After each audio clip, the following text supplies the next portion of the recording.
महानगरपालिकेसाठी राष्ट्रवादी काँग्रेसची जबाबदारी नवाब मलिक यांच्यावर असणार असं समजताय। महायुतीसोबत चर्चा करण्यासाठी मात्र एका समन्वय समितीची स्थापना करण्यात येऊ शकते असंही बोललं जात आहे। मंत्री आदित्य तटकरे, मुंबईचे 2 कार्याध्यक्ष आमदार सना मलिक यांची एकत्रित समिती स्थापन होण्याची शक्यता आहे। मंत्री आदित्य तटकरे मुंबईच्या संपर्क मंत्री असून महायुतीमध्ये चर्चेसाठी त्या उपस्थित राहण्याची सुद्धा शक्यता आहे।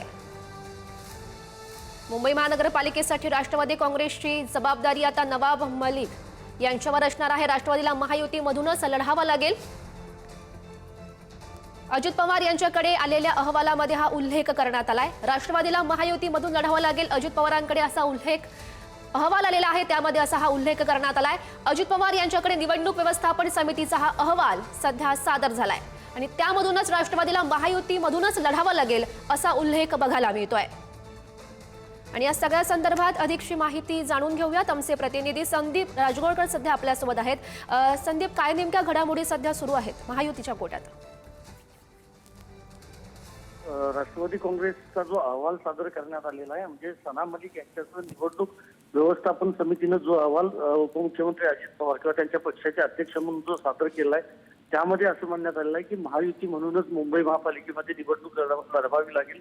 जर स्वबळावर निवडणूक लढवली तर मोठ्या प्रमाणामध्ये अपयशाला सामोरं जावं लागू शकतं। त्यामुळं महायुतीमध्ये सहभागी होऊनच ज्या जागा वाटप होईल त्या पद्धतीनं निवडणूक लढवावी लागेल। कारण आपल्याला माहिती आहे भाजपनं नकार दिलेला आहे। व्यवस्थापन समितीचे अध्यक्ष हे नवाब मलिक आहेत आणि त्यांच्या नेतृत्वाखाली आम्हाला महायुती करायची नाही ही भूमिका भाजपनं घेतली आहे। त्यामुळे राष्ट्रवादी काँग्रेसची एक प्रकारे कोंडी झालेली आहे। आज संध्याकाळपर्यंत याबाबतचा निर्णय होऊ शकतो। मात्र आता जी माहिती मिळते त्यानुसार जो अहवाल सादर करण्यात आलेला आहे त्यामधून महायुतीसोबतच निवडणूक लढवावी लागेल असं या अहवालात म्हणण्यात आलेलं आहे। नक्कीच संदीप, धन्यवाद दिलेल्या सगळ्या सविस्तर माहितीसाठी।